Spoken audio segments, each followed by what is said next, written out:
God is a loaded word for people who aren't religious, and for that reason, I don't use it often.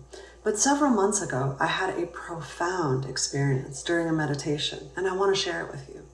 In this video, I'll be clearly defining the words spirituality and self-realization, as well as 3 ways to gauge your spiritual growth, and finally sharing with you my encounter with God. But before I do, if at the end of this video you found that it was helpful, then please like and subscribe so this message can reach more people who might also benefit from watching. Language is the use of symbols in the form of words to convey thoughts as a means of understanding one another.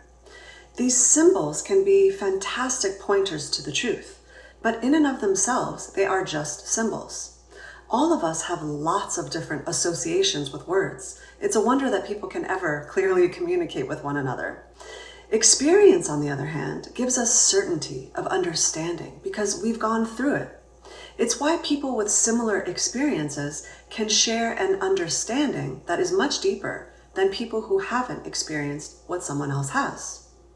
Spirituality is unique in that it asks us to remember our true nature, our unlimited beingness, even though we have forgotten what our true nature is.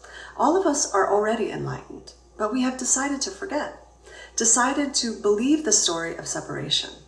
Your pure awareness or consciousness is all-knowing, and when you practice being in the certainty of knowing something, you are more in touch with your true nature. Things of the world are ephemeral and constantly changing, but the truth is constant. The truth doesn't change. The beginning of A Course in Miracles sums this up so elegantly. It states, "Nothing real can be threatened. Nothing unreal exists. Herein lies the peace of God." Words like God and spirituality are loaded with all sorts of associations depending on your life experience.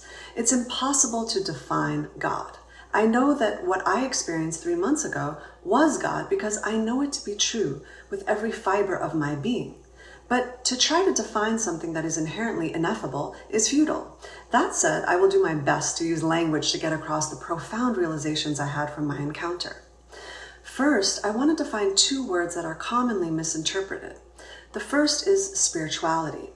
The definition of spirituality that resonates with me the most is learning to see as God sees. Now, how does this make sense if God is ineffable? My understanding of it is that because God is everything, then we are God.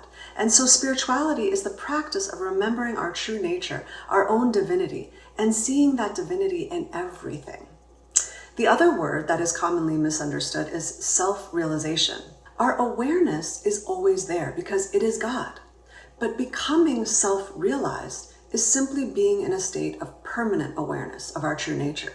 The Bible states that the kingdom of heaven is in you, but the kingdom of heaven is you. The more awareness you have, the more you've grown spiritually. If you find that you are catching yourself becoming aware of things that you were previously unaware of, then you've grown. You're on your way to seeing more with your true vision, your limitless self. The more and more you identify less as a body and as a mind and as a separate person, and instead are becoming aware of the part of you that is limitless and eternal, the more you've grown spiritually. Not thinking is also a big sign of spiritual growth. And by this, I don't mean being spaced out and in a fog, but alert, aware, and fully present with an emptiness of mind, a peaceful mind, without all the chatter and the clutter. Remember, consciousness doesn't think, feel, or act. It just is. The more you practice being, the more you are in touch with the real you. The last way to gauge spiritual growth is by realizing that you have become less reactive. And although you still feel things deeply, you are not as affected by the shifts that take place outside of you. To quote Jesus, you can be in the world, but not of it. I've had a handful of experiences while meditating that I will never forget, where I reached an altered state. Sometimes I would stay in these states for several months afterwards, and other times just several days. With each mystical experience came a newfound understanding, a radical shift in what I knew to be true. Spiritual growth, if one makes it a priority in their lives, is inevitable. And with devotion comes progress. Sometimes, though, the progress is such a gradual shift that it's hard for us to see our own growth. It sort of feels like being a kid again and other people commenting on how much you've grown since the last time they saw you. But because you've been there the whole time experiencing your slowly changing body, you don't notice it as much.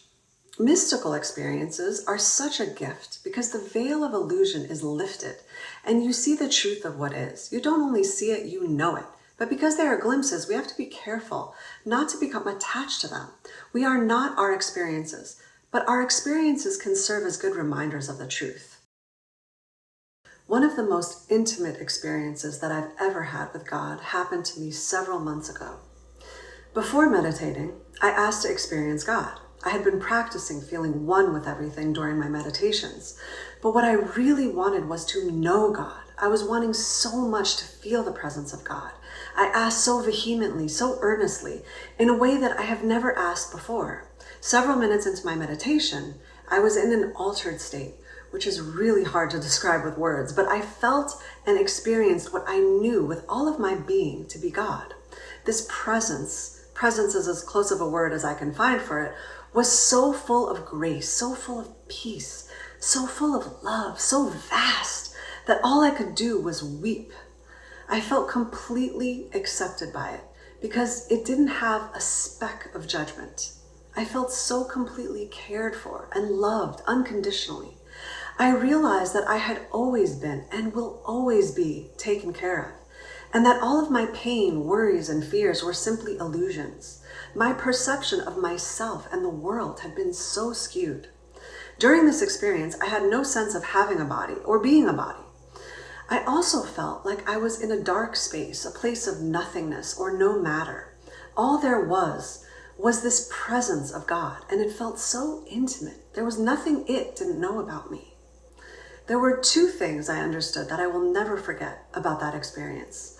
The first one is that presence, God, whatever you want to call it, is always with me, always. There is never a moment that it is not with me or has not been with me. And the reason I know this to be true is because I realized that I was part of that presence. I was not separate from it. And I also knew and understood that no one is. We are all part of it. After this experience, I wanted to run up to strangers on the street and shake them by the shoulders and tell them, do you know what you are? Do you know how magnificent you are? But of course, I didn't do that. I was, however, able to look at people and know that the truth of what they are is pure and beautiful and untouched by the things of this world. I love you all so much, and I hope that you have a beautiful week. Until next time, remember to let go. Let go of trying to be anything other than the truth of what you are.